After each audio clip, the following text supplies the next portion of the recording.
Samsung just released a new folding phone with a bold claim that it has revolutionary flexible glass, like it says here on their website. We'll be putting that to the test today. This is the Samsung Z Flip, or the Flips, depending on how you open the box. It does come with a case, one for each half of the phone. Kinda nice. Samsung says this is a statement smartphone for people who want to stand out, a phone that demands attention. And I'd have to agree. The ability to fold your phone in half is genuinely crazy. And by crazy, I mean crazy awesome. We can now have a full-size phone in a compact design that takes up half the space. The future is amazing. It's time for a durability test. Let's go. Let's get started.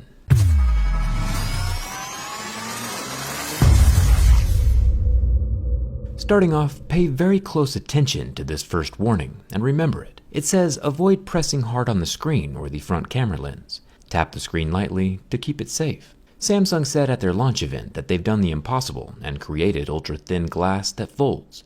This glass can be folded over 200,000 times. Samsung said when you fold it, you're not just bending glass, you're bending the laws of physics.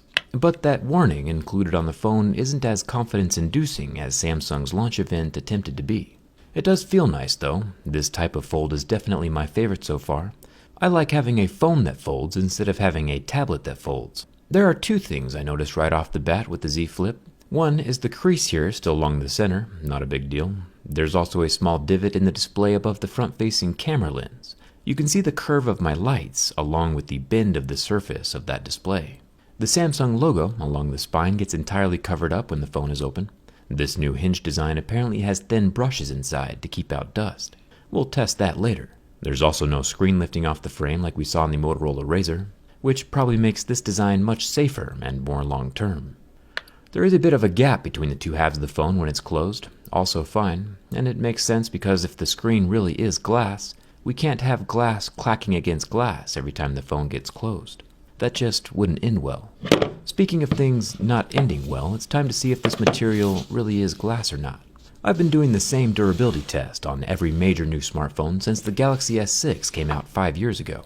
It is an expensive hobby, yes, but I think it's fairly useful in finding out what your phone is made from, and how well it'll handle everyday life. Plastic, as we know, scratches at a level 2 or 3. Real glass would scratch at a 5 or a 6, and sapphire would scratch at an 8 or 9, right under diamonds, which are level 10. As my firstmost pick touches the display of the Galaxy Z Flip, we can see marks start to appear. This is rather unfortunate. Continuing onward, we can see deeper grooves happening at a level 3. This is exactly how a plastic screen would react. Exactly like we saw in the Galaxy Fold, the Motorola Razr, and basically every other plastic screen smartphone ever made. For kicks and giggles, we can bump it up to a level 4, and I could physically feel the tip of the pick start to cut the display surface open. So why in the world would Samsung talk about flexible glass so much on their website and at the launch event? It could be that they are using a hybrid plastic polymer with little specks of glass ingredients inside, and then just, calling it glass. But that doesn't really seem like a very nice thing to be doing. If a company says glass, their customers will think of a hard, clear material that has excellent scratch resistance. From a durability perspective, that scratch resistance is the primary reason that glass is used on basically every smartphone display. Samsung is calling this glass, but this display clearly doesn't have the scratch resistance or structural benefits that customers are expecting from glass.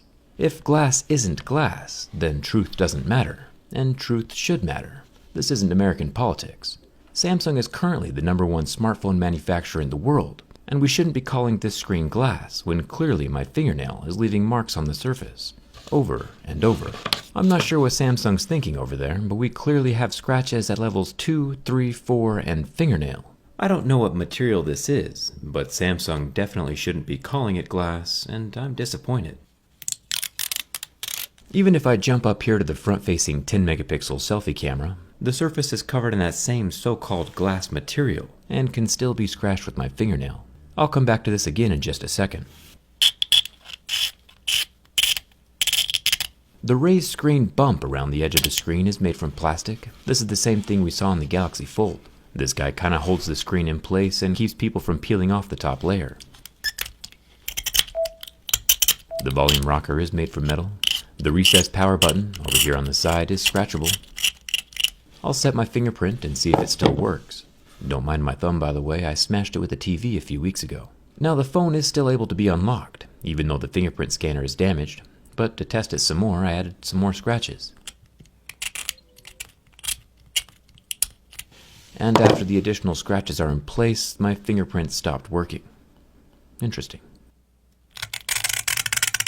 The frame of the Galaxy Z Flip is made from metal, and down here along the bottom, we have more metal alongside the singular loudspeaker, the USB-C port, and, the no headphone jack.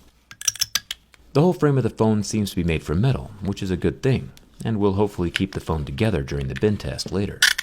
There are a few plastic antenna lines, and a removable SIM card tray, but no expandable memory. The center hinge mechanism is made from metal, with that Samsung logo recessed into the spine. Each of the tiny letters is made from a piece of shiny foil that is glued inside the cavity. These will probably never fall out on their own, but it's interesting to see what the Z Flip is made from. The rear panels are made from glass, both the top and the bottom sections. This mirror purple is kind of growing on me. It gradually switches between purple and blue, depending on how the light is shining on it. There are two cameras on the back, a 12-megapixel ultra-wide-angle camera and a 12-megapixel normal camera, both covered in real scratch-resistant glass. I think the fingerprints are getting a bit out of hand though. Thanks to our channel sponsor Dbrand for hooking me up with the limited edition robot camo.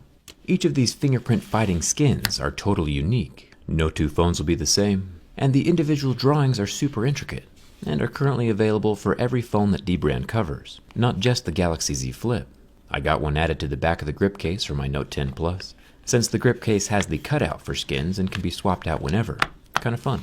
I'll leave a link down in the description if you want to pick up some robot camo or a case for your own phone. One cool thing about the Folds is it has the world's tiniest viewfinder for selfie taking.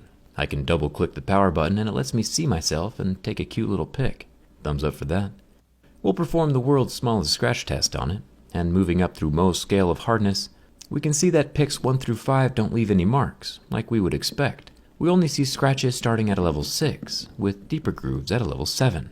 Which is the scratch resistance we expect from anything with the word glass in the name. Anything that scratches earlier should not be called glass.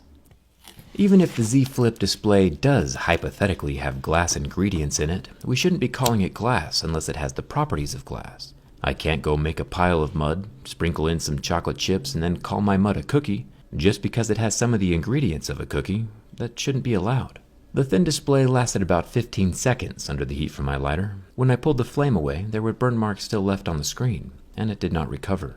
One really interesting thing though, if you watch again, is that you can physically see the screen change shape as the heat from my lighter heats it up. Plastic, of course, is affected by the temperature of my lighter. Glass, however, would not be physically affected in the same way.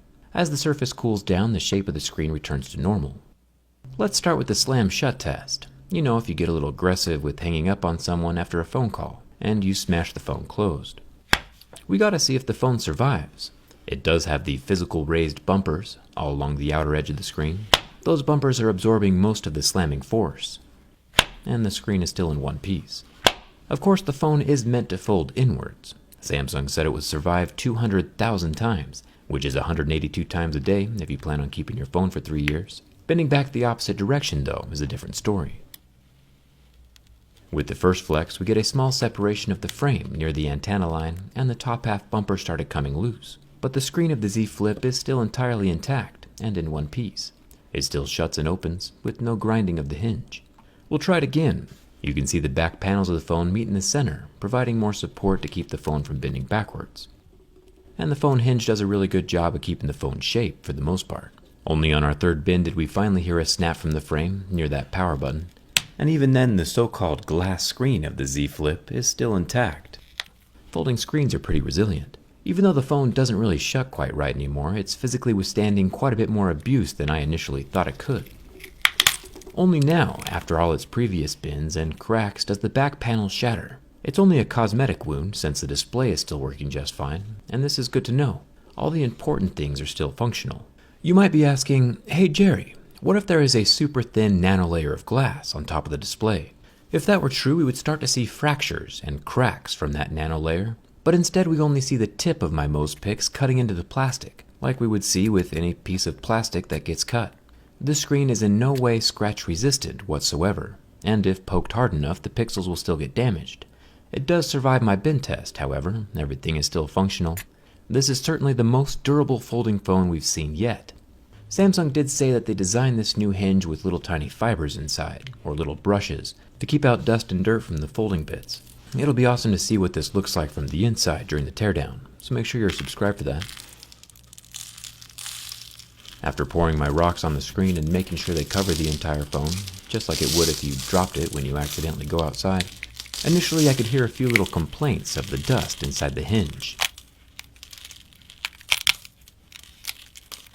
But after blowing all the dust off, those complaints mostly went away. This new hinge design might actually be the start to something really good. But the real danger of calling something glass means that people will think they have the protection of glass when that clearly is not the case. Glass distributes pressure along the whole phone, while this plastic allows that pressure to get in and damage pixels. You can see that each pressure point from my pick kills the line of pixels directly above it. This would not happen if the screen were glass, and it's dangerous to let people walk around with that false sense of security, like Samsung gives them when they call it glass. And that's not all. Each of these puncture wounds does let air get inside the sealed OLED layers, which kills even more pixels. A puncture or cut in the plastic screen is a cancer that'll eventually spread across the whole display. Yeah, I sound a bit apocalyptic, but it's important to know what your phone is capable of and what might damage it. So remember, the Samsung Z Flip does not have a true glass screen, and it's still very fragile. That being said, it's also still pretty awesome. Samsung should just correct their verbiage. Let me know what you think of Samsung's verbiage down in the comments. If you enjoyed this durability test, come check out my last video where we modded a normal wheelchair to go on a safari in Africa. It turned out pretty cool. Come hang out with me on Instagram and Twitter, and thanks a ton for watching. I'll see you around.